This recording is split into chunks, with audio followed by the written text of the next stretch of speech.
কথা থাকলেও ১ অক্টোবর থেকে কাজ শুরু করতে পারেনি সংস্কারের লক্ষ্যে গঠিত ৬টি কমিশন। নতুন করে সিদ্ধান্ত হয়েছে রাজনৈতিক দলগুলোর সাথে আরেক দফা সংলাপের পরই ৬টি কমিশনের আনুষ্ঠানিক তৎপরতা শুরু হবে। নির্বাচন সংস্কার কমিশনের প্রধান বলছেন দলগুলোর চাহিদা মতোই সংস্কার হওয়া উচিত। আর দুদক সংস্কার কমিশনের প্রধান বলছেন বারবার সিদ্ধান্ত পরিবর্তনের কারণে মানুষের মনে প্রশ্ন তৈরি হচ্ছে। কাজ শুরুর জন্য আনুষ্ঠানিক প্রজ্ঞাপনের অপেক্ষায় আছেন তারা। আরো জানাচ্ছেন শারাজ শারমিন। কমিশন গঠন করার সিদ্ধান্ত গেল 11 সেপ্টেম্বর জাতির উদ্দেশ্যে দেয়া ভাষণে নির্বাচন কমিশন, আইন, সংবিধান, পুলিশ ও দুদকের সংস্কারের লক্ষ্যে 6টি কমিশনের ঘোষণা দেন অন্তর্বর্তী সরকারের প্রধান উপদেষ্টা ডক্টর মোহাম্মদ ইউনূস। এর 10 দিন পর 19 সেপ্টেম্বর সংবিধান সংস্কার কমিশনের প্রধানকে পরিবর্তন করা হয়। তবে নতুন করে সিদ্ধান্ত হয়েছে কমিশনগুলো পুরোদমে তাদের কাজ শুরুর আগে রাজনৈতিক দলগুলোর সঙ্গে আরেক দফা সংলাপে বসবেন অন্তর্বর্তী সরকারের প্রধান উপদেষ্টা। খুব দ্রুতই এই আলোচনার কথা রয়েছে।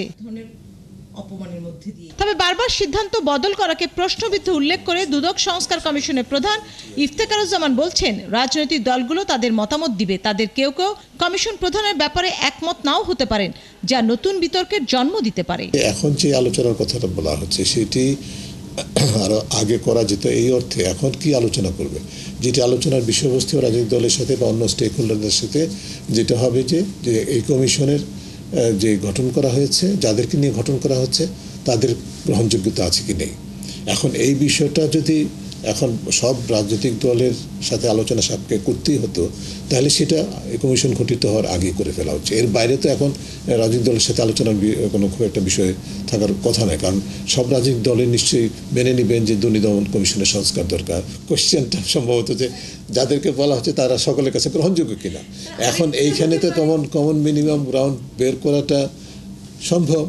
নির্বাচন সংস্কার কমিশনের প্রধান বদিউল আলম মজুমদার বলছেন তিনি কাজ শুরুর জন্য প্রজ্ঞাপনের অপেক্ষায় আছেন।